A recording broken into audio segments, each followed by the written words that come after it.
Hi అండి, అందరికీ ఎలా ఉన్నారు? నేనైతే బాగున్నాను. ఈరోజు మన రెసిపీ వచ్చేసి గోధుమ పిండితో ఆలు సమోసా. ఇంకా లేట్ ఎందుకు, రెసిపీ చూసేద్దాం రండి. ఫస్ట్ ఒక బౌల్ తీసుకొని దాంట్లో ఒక కప్పు గోధుమ పిండి తీసుకోండి. ఇప్పుడు ఇందులోకి 2 టేబుల్ స్పూన్ల కరిగిచ్చిన నెయ్యి వేసుకోండి. ఒక హాఫ్ టీ స్పూన్ ఉప్పు వేసుకోండి. ఒక హాఫ్ టీ స్పూన్ ఓమా కూడా వేసుకొని బాగా కలుపుకోండి.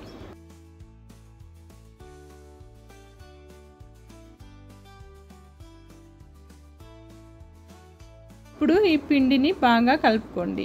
అందులోకి కొంచెం వాటర్ పోసుకుంటూ బాగా గట్టిగా కలపండి. మెత్తగా ఉండొద్దండి, గట్టిగా ఉండాలి. ఇప్పుడు దీనిపైన మూత పెట్టుకొని ఒక 20 నిమిషాలు పక్కన పెట్టుకోండి.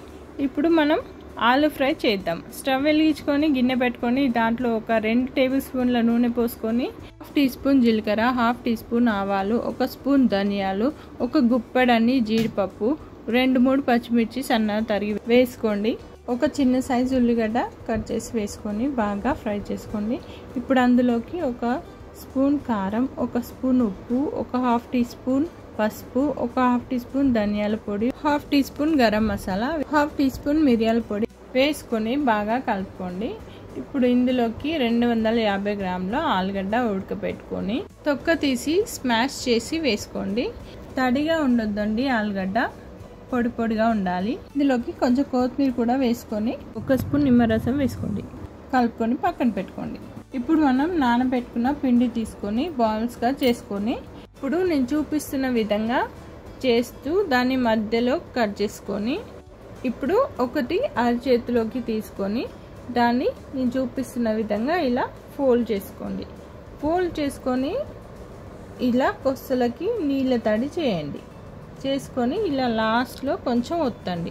ఇప్పుడు ఇందులోకి మనం ఆలు ఫ్రై చేసుకున్నాం కదండి, దాంట్లో వేసుకొని స్టఫ్ చేసుకోండి. స్టఫ్ చేసుకున్నాక ఎడ్జెస్కి ఇలా వాటర్ తడి చేసుకొని దాన్ని ఫోల్డ్ చేస్తూ ప్రెస్ చేసుకోండి. ఇలాగే అన్నీ చేసుకొని పక్కన పెట్టుకోండి. ఇవి ఒక 5-10 మినిట్స్ ఆరాలి బాగా.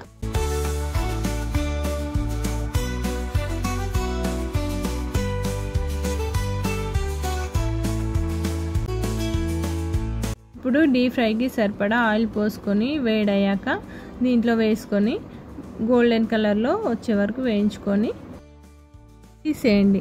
అంతే అండి, టేస్టీగా ఉండే ఆలు సమోసా రెడీ. ఇంట్లోనే చేసుకోవచ్చు, ఒకసారి ట్రై చేయండి. మైదా పిండి కంటే గోధుమ పిండి చాలా హెల్దీ అండి. ఒకసారి ఈ విధంగా ట్రై చేయండి, చాలా బాగుంటుంది. ఇలా వేయించినవన్నీ ఒక టిష్యూ పేపర్లో వేసుకొని ఇంకో ప్లేట్లో సర్వ్ చేసుకోండి.